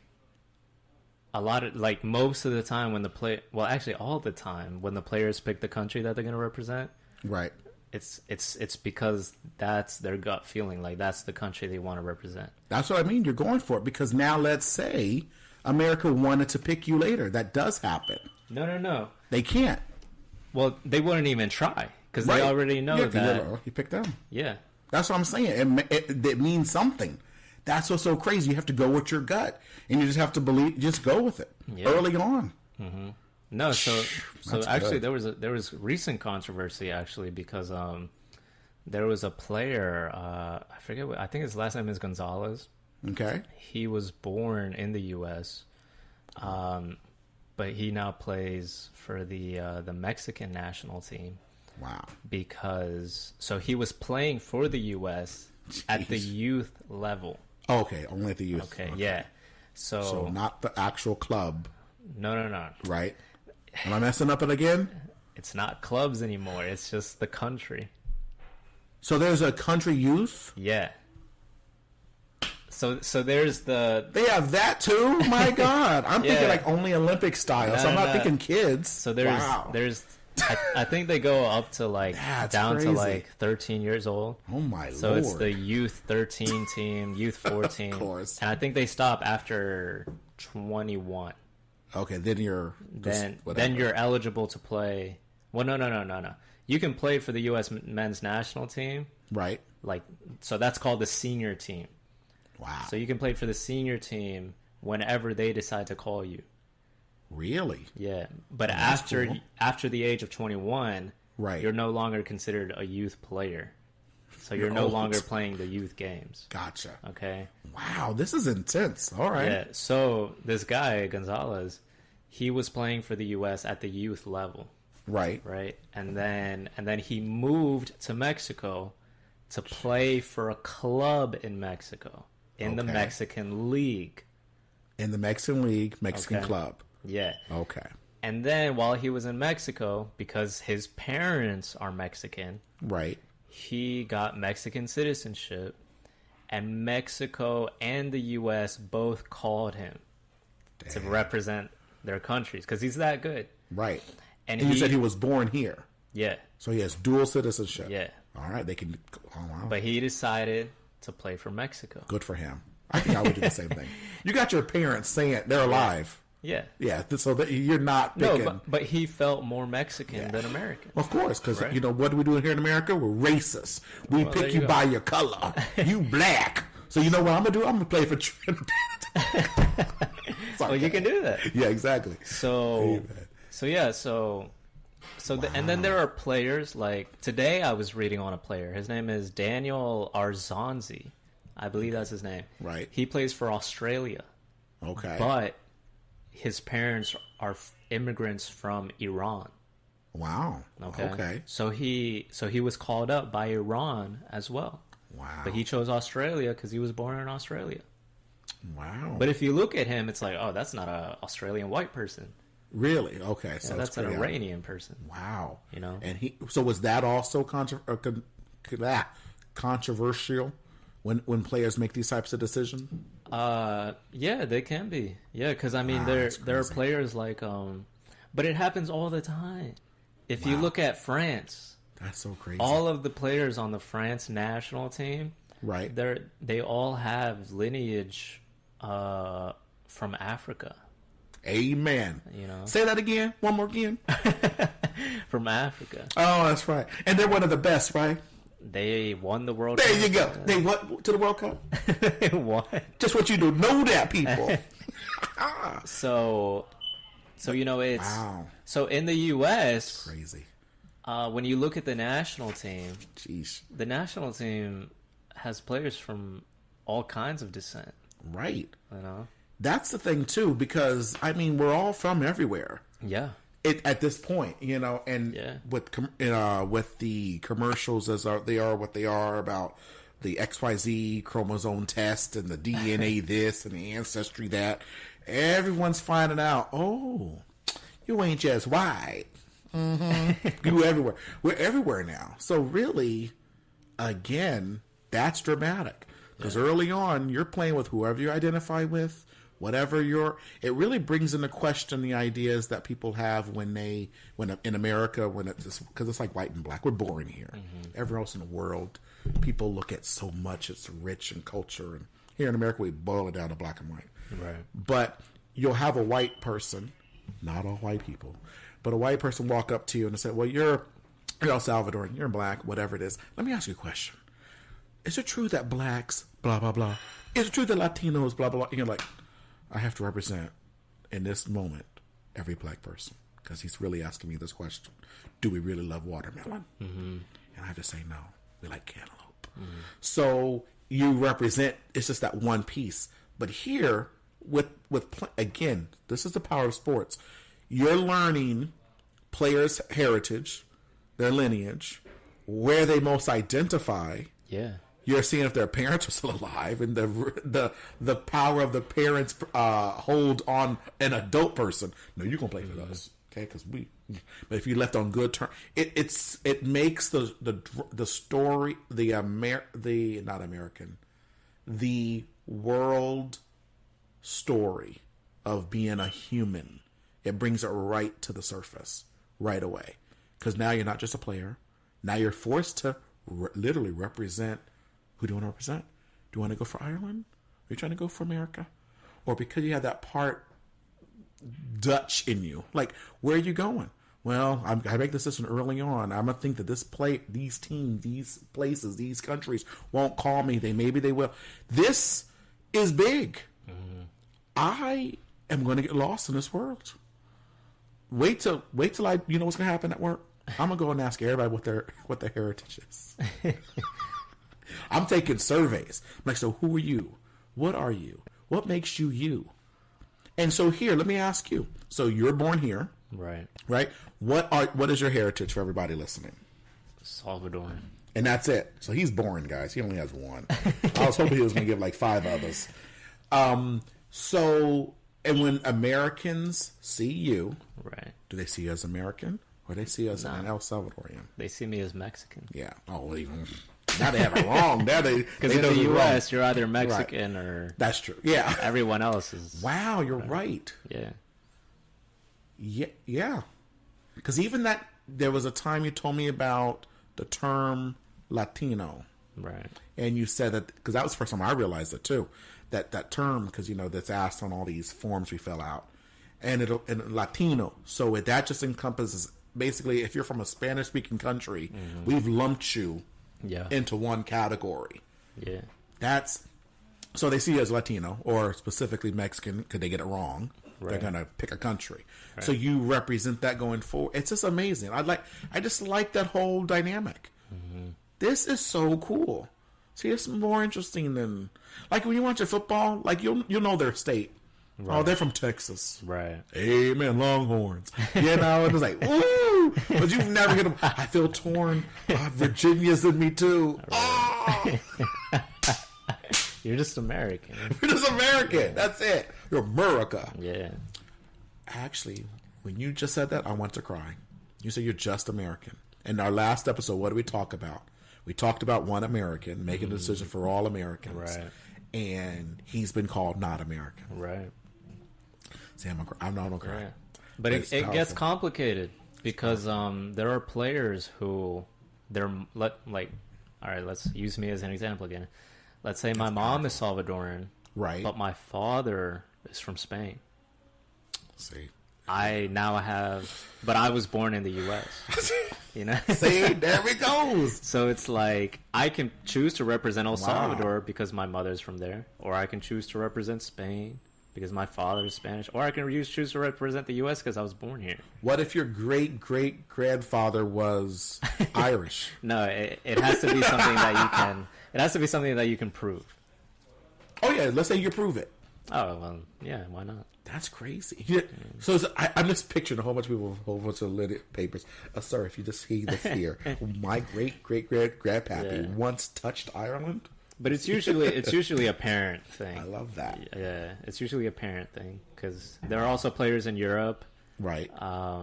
They're born in Spain, but their parents are Italian immigrants, so they play for Italy, but they have Spanish names. You know, right? Or actually, interesting story. That's cool. There was an American. His father was from the U.S. Right, and so was his mother. Right. But he was born in Japan. Right? Really? Yeah. Like a military base? Yeah. Oh, okay. So he looks white, you know? But he's born. But he was born and grew up in Japan. So he was playing through the Japanese youth system. Wow. And then... you would, because you're there. Right, yeah. So when he had to decide who he was going to represent nationally, he was like, well, I feel Japanese. You know? As a white person. Yeah. They thought it was a joke. Yeah. What? So I love that. Yeah, so he ended up representing Japan. Good for him. What's his player's name? I believe it was Escudero or something like that. Escudero, yeah. This sounds like... Because I think his mom was white and his dad was from Spain, I think. Wow. Yeah. And play for Japan. Good for him. Yeah. Yeah, and I mean, it does not bring those questions like, what does it mean to be a... fill in the blank. Well, see, this is what the podcast is about. Yeah, you know, I love that. It's not just about sports. It's about sports, culture, how it meshes into your identity, like who you are. Because, I mean, I'm here in New England, but I'm from Maryland. Right. So it's like, yeah, I support DC United because I'm so close to Washington, D.C. Right. And I've lived in D.C. I've worked in D.C. So it's like, yeah, DC United is my team. But I'm in New England right now. And slowly, I'm identifying with Providence. I'm identifying with New England. Right. You know, I'm identifying with the water. You know, that is true. With the architecture. So I'm like, yeah, you know, I do kind of feel a part of New England. Right. You know, so it's like, yeah, you know, I can support the New England Revolution. You know what I mean? There'll be nothing wrong with that. And that's just shaping my identity. Right. And then it goes into what is your identity? But see, when I watch the Gold Cup, right, you know, and it's all CONCACAF, there have been times when the U.S. has played El Salvador. Uh-oh. Then what do you do? I support El Salvador. Oh. Yeah. He goes, I'm just letting you know. Yeah. Wow. Yeah. See, that's what's interesting. See, the most complicated I had gotten before that was when I'm watching football and I watch the Super Bowl because it's the only game I would watch. And then I would pick, I guess I wasn't really a fan of any team, right, but I've lived in 9 states growing up. Right. Now this makes 10. And I would look at both of them and say, oh, well, that's one of the states I lived in. Boom. Mm-hmm. There it is. A few times they were both states I've lived, and then I would just pick where I lived the longest. Right. If I had found 2 that were the same length of time to live there, I'd pick where I had the better memories. So that was the most complicated I ever got, or the most torn about. But I've never. I think this is going to make me a better football fan too, because I'm going to pick a team and stick with them all, as they say, ride or die. Yeah. I got a friend who loves the San Diego Chargers, even though they never win nothing. And I hope you're listening too. Hope you're listening. Okay, they don't win jack, Anyway, I try to tell him to pick another team. But he has his favorite players. But I'm going to do that. And, like, just stick it out. And then and just for that, like, what makes MJ? Who do I identify with? Yeah. I got to go on. You know who needs to be our sponsor? Ancestry.com. And the DNA test people. And they need to be on our thing. That just makes a common... Wow. I'm still stuck on the 45 minutes without a commercial break. Yeah. Unheard of for American television. And the fact that NBC takes it on and they honor that, that's just so crazy. There's just nothing on. That blows. I would think most Americans have no idea. Probably. Yeah, because we're so commercialized. We're used to, as soon as you someone looks at the football, we're already on another break. Right. And it's like, what the flip, man? The breaks are longer than the game. Yeah. And then when you get back, it's just a replay sometimes, or they'll take like 20 minutes to talk about a player's stats. Like, can we play the game? You're talking about or they already have a best of reel of the game you're watching. I'm like, it's not done yet. And they already have it queued up. Very short attention spans. Yep. Sheesh, man.